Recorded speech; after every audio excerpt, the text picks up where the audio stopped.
Hello दोस्तों, Asalpur YouTube channel में आपका स्वागत है। मैं चेतन वर्मा कक्षा 10 के टॉपिक वास्तविक संख्याओं की शुरुआत करता हूँ। इसमें मैं आपको बताऊंगा हम यहाँ पे क्या क्या पढ़ेंगे। हम यहाँ पे पढ़ेंगे वास्तविक संख्याओं के बारे में थोड़ी प्रारंभिक जानकारी के बारे में, फिर पढ़ेंगे यूक्लिड विभाजन प्रमेय का, फिर पढ़ेंगे यहाँ पे अपरिमेय संख्याओं के प्रमाण के बारे में, और फिर थोड़ा सा पढ़ेंगे अपन दशमलव संख्याओं के प्रसार के बारे में। तो सबसे पहले आइए शुरू करते हैं यूक्लिड विभाजन प्रमेय का। इसको यूक्लिड विभाजन लेमा भी बोलते हैं, और ये यूक्लिड विभाजन जो एल्गोरिथम होती है विधि, वो विधि क्या काम में आती है? हमारी HCF निकालने के काम में आती है, महत्तम समापवर्तक वो निकालने के काम में आती है। इस विधि से हम वो निकालते हैं, और ये प्रमेय का है, बहुत ही महत्वपूर्ण प्रमेय का है। तो चलिए शुरू करते हैं। आपको ये पहले समझाता हूँ क्या है। यदि a और b दो धनात्मक पूर्णांक हैं, हमने दो धनात्मक पूर्णांक लिए a और b, यदि वो दो धनात्मक पूर्णांक है तो हमें दो ऐसी अद्वितीय पूर्णांक q और r, दो अद्वितीय पूर्णांक q और r इस प्रकार मिलेंगे कि जिनके लिए a बराबर बी क्यू प्लस आर होता है, जहाँ पे r का मान 0 या 0 से बड़ा हो सकता है, लेकिन r का मान कभी भी b से बड़ा नहीं हो सकता। ठीक है, अब मैं आपको बताता हूँ कि ये सिंपल सा होता कैसे। जैसे ये है मेरा,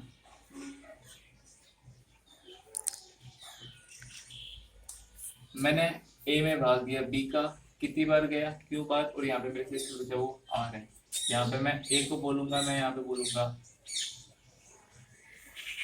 भाज्य, b को बोलूंगा मैं भाजक, q को बोलूंगा मैं यहाँ पे भागफल, और r होगा जो होगा मेरा क्या? शेषफल। यहाँ पे जो r है वो 0 के बराबर या 0 से बड़ा हो सकता है, लेकिन r कभी भी b से बड़ा नहीं हो सकता। मतलब जो मेरा भाजक है, जो मेरा शेषफल है, वो कभी भी भाजक से बड़ा नहीं हो सकता। यह मैं आपको एक एग्जांपल के हिसाब से माध्यम से बताता हूँ। जैसे मैंने ये ले लिया यहाँ पे a b q r, यहाँ पे a मेरा क्या है? भाज्य, b क्या है? भाजक, q भागफल, और r मेरा यहाँ पे शेषफल। जैसे मैंने एक का मान ले लिया 24, इसमें मैं भाग दे रहा हूँ, मैंने भाज्य ले लिया 24 में भाग दे रहा हूँ, क्या कितनी बार जाएगा? 6 बार। कितना बचा मेरे पास शेषफल? 0। मान लो जैसे मैंने फिर से 25 ले लिया, मैं भाग वापस 4 का ही दे रहा हूँ, कितनी बार जाएगा? 6 बार। कितना शेषफल बचा? 1। फिर से अगर मैं 26 लेता हूँ तो भाग अगर मैं 4 का ही दूं, कितनी बार जाएगा? 6 बार। तो कितना शेषफल बचा मेरे पास? 2। अगर मैं 27 लेता हूँ तो भाग 4 का जाएगा, कितनी बार जाएगा? 6 बार। शेषफल कितना बचेगा मेरे पास? 3। और अगर मैं 28 लेता हूँ, भाग 4 का देता हूँ, भाजक मैं हमेशा समान रखूंगा, 4 का भाग देता हूँ, कितनी बार जाएगा? 6। यहाँ पे 6 बार नहीं जाएगा, यहाँ पे भाग जा रहा है 7 बार। तो कितना शेषफल बचा? 0। ये मैं आपको क्यों बता रहा हूँ?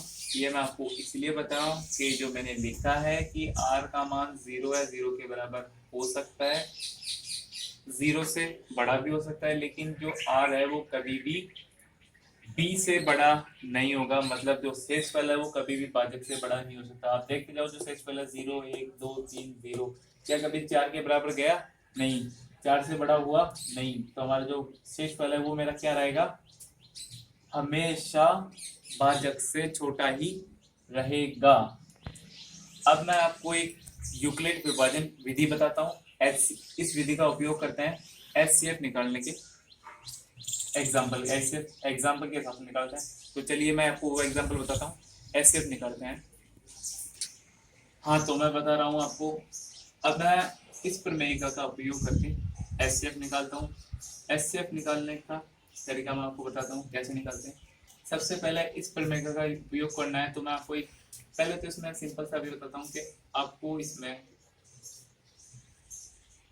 भाग देना है। कितनी बार जाएगा? 2 बार, 81 का भाग देना है 2 से कितनी बार जाएगा 2 बार, यहाँ जाएगा मेरा 2 एकम 2, कितना बचा, जब मैं इसमें से घटाऊंगा तो ये मेरा बचेगा 75। अब मैं क्या करूंगा, इस 75 का भाग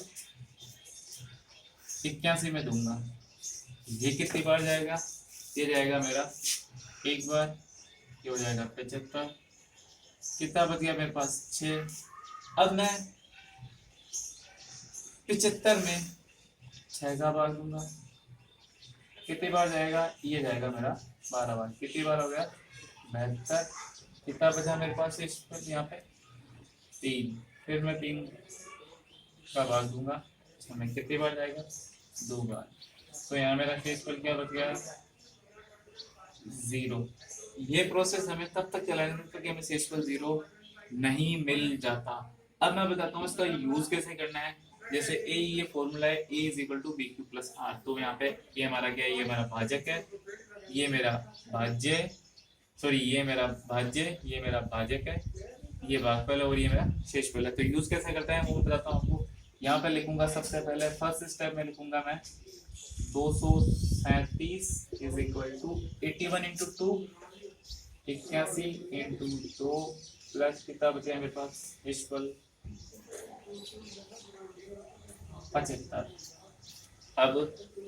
अब मैं 81 को लिखता हूँ, 81 को मैं क्या लिखूंगा यहाँ पे, या मेरे पास 81 आएगा, इसको भी छोड़ता हूँ, 81 को क्या लिखूंगा 75 इंटू 1 प्लस 6, 75 इंटू 1 प्लस 6। अब करके देख लो वापस ये आएगा। अब मेरे पास आ गया 75, मैं 75 को क्या लिख सकता हूँ, 75 को लिख सकता हूँ मैं 6 इंटू 12 प्लस 3।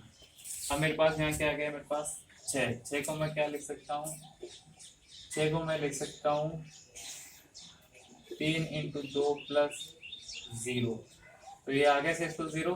तो ये मेरा सेकंड स्टेप हो गया, ये मेरा थर्ड स्टेप हो गया, ये मेरा फोर्थ स्टेप हो गया। तो आपने देखा यूक्लिड विभाजन विधि का उपयोग करते हुए मैंने एचसीएफ निकाला। तो ये यूक्लिड विभाजन प्रमेय का हो गई और ये इसका उपयोग हो गया। अब हम पढ़ेंगे